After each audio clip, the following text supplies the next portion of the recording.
Hi hello friends, welcome back to our channel.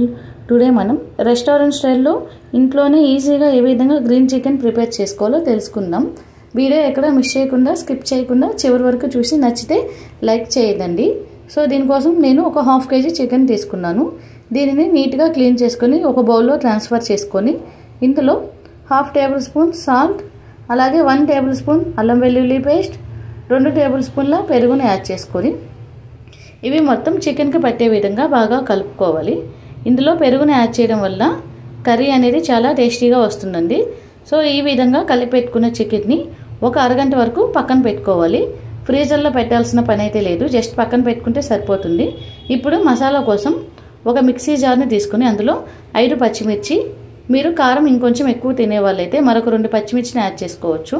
ఒక పావు cup వరకు కొత్తిమీర, పావు టేబుల్ స్పూన్ జీలకర్ర, కొంచెం అల్లం, వీడియో క్లిప్లో చూపిస్తున్నాను చూడండి. ఈ విధంగా కొంచెం అల్లం, 10 వెల్లుల్లిపాయలు పొట్టు తీయవలసిన అవసరం అయితే లేదు.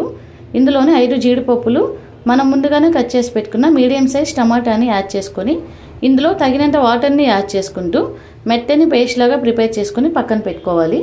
సో ఇప్పుడు ప్రాసెస్లోకి అయితే వెళ్దామండి. స్టవ్ ఆన్ చేసుకొని ఒక ప్యాన్ తీసుకొని అందులో 1 టేబుల్ స్పూన్ నెయ్యి, 2 టేబుల్ స్పూన్ల నూనెని యాడ్ చేసుకోవాలి. మీకు మరి కొంచెం టేస్టీగా కావాలంటే మొత్తం నెయ్యితో అయినా ప్రిపేర్ చేసుకోవచ్చు అండి, లేకంటే నెయ్యి ఫ్లేవర్ నచ్చిన వాళ్ళు మొత్తం నూనెతో అయినా ప్రిపేర్ చేసుకోవచ్చు. ఇది కొంచెం హీట్ అయిన తర్వాత ఇందులో ఒక బిర్యానీ ఆకు, మనం ముందుగానే కట్ చేసి పెట్టుకున్న ఉల్లిపాయలను యాడ్ చేసుకొని 1 నిమిషం పాటు వీటిని బాగా ఫ్రై చేయాలి. ఉల్లిపాయలు అనేవి గోల్డెన్ కలర్ వచ్చేంత వరకు ఫ్రై చేయవలసిన అవసరం అయితే లేదండి. ఉల్లిపాయలు రంగు మారి కొంచెం మెత్తబడేంత వరకు ఫ్రై చేస్తే సరిపోతుంది. ఈ విధంగా ఉల్లిపాయలు అనేవి కలర్ చేంజ్ అయిన తర్వాత ఇందులో మనం ముందుగానే కలిపి పెట్టుకున్న చికెన్ని యాడ్ చేసుకొని ఒక 10 నిమిషాల పాటు చికెన్ని బాగా ఫ్రై చేసుకోవాలి.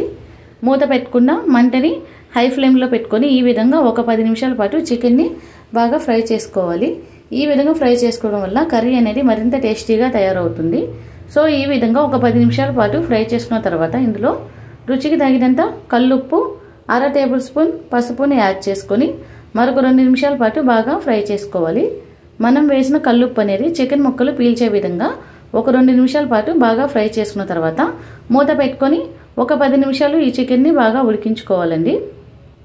10 నిమిషాల తర్వాత మనం మూత తీసి చూస్తే చికెన్లో ఉంచి ఈ విధంగా వాటర్ అనేది రిలీజ్ అవుతుంది. సో దీనిని మరొకసారి బాగా కలుపుకోవాలి. చికెన్ అనేది ఒక 20% వరకు ఉడికిపోయి ఉంటుందండి. ఈ విధంగా చికెన్ని మరొకసారి బాగా కలుపుకున్న తర్వాత మనం ముందుగానే ప్రిపేర్ చేసి పెట్టుకున్న గ్రీన్ పేస్ట్ని ఇందులో యాడ్ చేసుకోవాలి. ఈ పేస్ట్లోని మసాలాలన్నీ చికెన్కి పట్టే విధంగా మరొక 10 నిమిషాల పాటు చికెన్ని బాగా కలుపుకుంటూ ఉడికించుకోవాలండి. ఈ విధంగా 10 నిమిషాలు ఉడికించుకున్న తర్వాత ఇందులో గ్రేవీ కోసం నీళ్ళని యాడ్ చేసుకోవాలి. నేనైతే ఒక చిన్న టీ గ్లాస్ వరకు నీళ్ళని అయితే యాడ్ చేసుకున్నాను ఫ్రెండ్స్. మీకు మరి కొంచెం గ్రేవీ కావాలంటే ఇంకొంచెం నీళ్ళని యాడ్ చేసుకోవచ్చు. ఈ విధంగా నీళ్ళని యాడ్ చేసిన తర్వాత మరొకసారి బాగా కలుపుకొని మూత పెట్టుకొని ఈ చికెన్ని బాగా ఉడికించుకోవాలి. గ్రేవీ అంతా దగ్గర పడేంత వరకు, చికెన్ ముక్కలు బాయిల్ అయ్యే వరకు ఒక 20 నిమిషాల పాటు చికెన్ని బాగా ఉడికించుకోవాలి. మధ్య మధ్యలో కలుపుకుంటూ ఉడికించుకోవాలండి, లేకపోతే కూర అనేది అడుగంటుతుంది. సో ఒక 20 నిమిషాల తర్వాత మనం మూత తీసి చూస్తే చికెన్ కర్రీ అనేది ప్రిపేర్ అయిపోయింది. చూసారు కదండి, ముక్కలు కూడా చక్కగా ఉడికిపోయాయి. ఇప్పుడు ఇందులో 1/2 టేబుల్ స్పూన్ ధనియాల పొడి, పావు టేబుల్ స్పూన్ గరం మసాలాని యాడ్ చేసుకొని మరొకసారి బాగా కలుపుకోవాలి.